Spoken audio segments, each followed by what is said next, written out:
Baik, Assalamualaikum warahmatullahi wabarakatuh. Perkenalkan, nama saya Hamid Maulidion dengan NIM 2457220111005 di Prodi Sistem Informasi.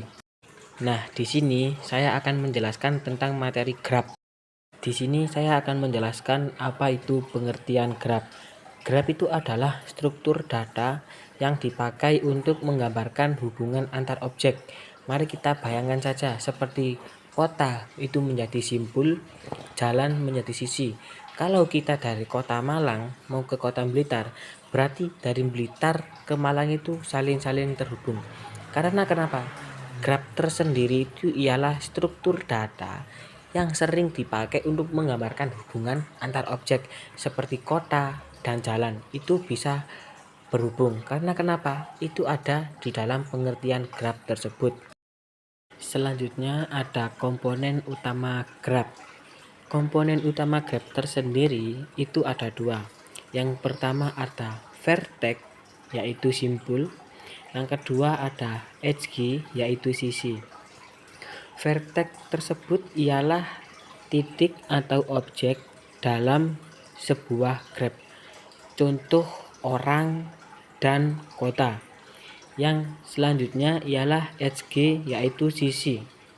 Edge tersebut adalah garis penghubur antar vertex dan edge itu menunjukkan adanya suatu hubungan pada komponen utama graf.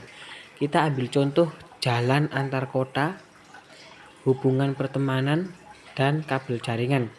Di sini saya akan menjelaskan satu contoh saja yang tentang jalan antar kota. Misal kita dari Malang menuju ke Surabaya, itu kita melewati antar jalan dan kota. Itu yang dinamakan edge yaitu sisi. Selanjutnya ada jenis-jenis graf. Jenis-jenis graf tersebut ada dua. Yang pertama jenis graf berdasarkan arah, yang kedua jenis graf berdasarkan bobot.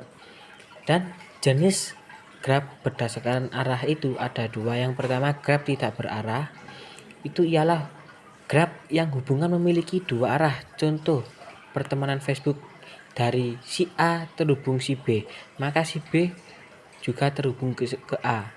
Yang graf kedua ialah graf berarah, ialah graf yang mempunyai hubungan satu arah. Misal kita di Instagram, kita saling follow tapi satunya nggak follow balik. Yang selanjutnya ialah jenis graf berdasarkan bobot. Jenis graf berdasarkan bobot tersebut itu mempunyai dua. Yang pertama graf berbobot. Jadi graf berbobot itu ialah setiap edge memiliki nilai bisa berupa jarak, waktu, atau biaya. Contoh kita ambil di peta Google Map. Apabila kita membuka aplikasi Google Map, di situ kita akan ada yang namanya jarak yang kita tempuh, waktu yang kita tempuh, dan biaya yang kita tempuh. Yang selanjutnya ialah graf tidak berbobot. Graf tidak berbobot itu ialah edge tanpa adanya nilai. Contoh kita di jaringan pertemanan Facebook atau Instagram atau Twitter, itu tidak ada nilainya. Yang selanjutnya cara menyimpan graf. Cara menyimpan graf tersebut itu ada dua. Yang pertama adsensi matrik, yang kedua ada adsensi list.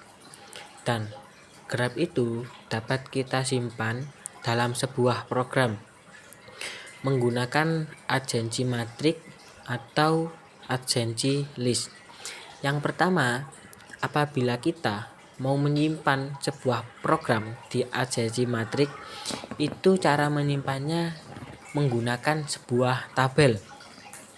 Dan yang kedua, apabila kita mau menyimpan sebuah adsensi list, itu kita menyimpannya sebagai sebuah daftar.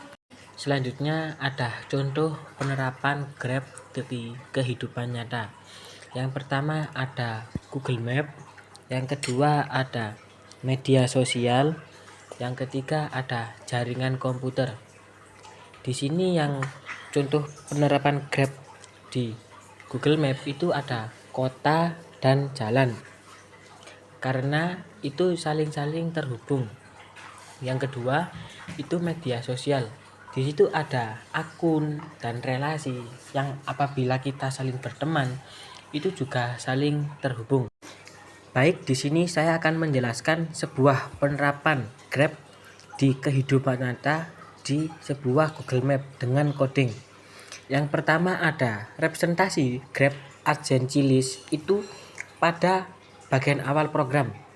Grab ini disimpan menggunakan agency list dalam bentuk dictionary dan setiap key mewakili simpul lain yang terhubung. Jadi pada program ini Grab itu direpresentasikan menggunakan agency list karena lebih hemat memori dan mudah digunakan. Baik, yang selanjutnya itu ialah BFS, Breadth Free Search. Fungsi BFS itu digunakan untuk menelusuri sebuah grab secara melebar. Itu dimulai dari simpul awal dan BFS tersebut menggunakan queue atau antrian untuk mengatur urutan kunjungan simpul. Jadi, algoritma BFS tersebut menelusuri sebuah graf dari simpul awal ke simpul lain berdasarkan level dan juga menggunakan struktur data queue yaitu antrian. Jadi yang selanjutnya ialah graf berbobot. Pada bagian ini graf itu disimpan dengan bobot pada setiap sisi. Bobot ini biasanya merepresentasikan jarak atau waktu yang kita tempuh seperti pada aplikasi navigasi. Jadi graf berbobot itu digunakan untuk merepresentasikan jarak antar simpul, misalnya pada aplikasi Google Map. Yang selanjutnya ialah algoritma Dijkstra. Algoritma Dijkstra itu digunakan untuk mencari jarak terpendek dari simpul awal ke semua simpul.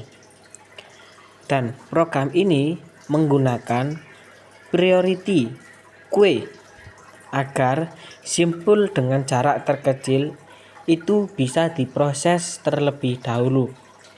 Jadi, algoritma Dijkstra itu digunakan untuk menentukan rute yang paling terpendek dari satu simpul ke simpul lain agar lebih secara efisien. Yang selanjutnya ialah perintah.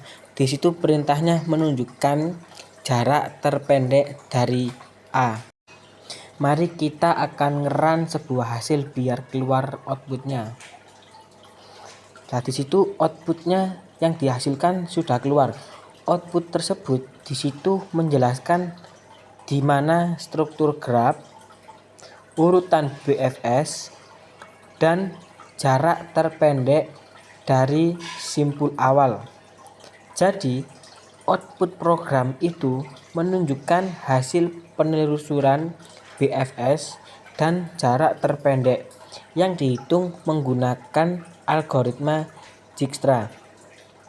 Dengan menggunakan graf ini, hubungan antar data dapat dimodelkan dengan lebih terstruktur dan lebih efisien.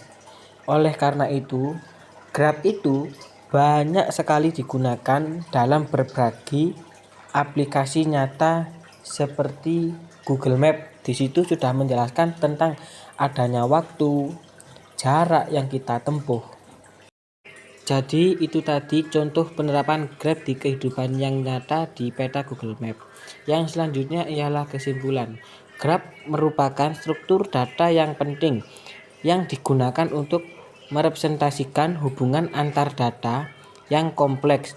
Grab itu banyak diterapkan dalam kehidupan nyata seperti pada peta digital, media sosial, jaringan komputer, dan sistem penjadwalan. Oleh karena itu, pemahaman tentang Grab itu sangat perlu dalam pengembangan sistem informasi karena bisa mempermudah kita untuk menghemat sebuah memori. Sekian presentasi dari saya tutup. Assalamualaikum warahmatullahi wabarakatuh.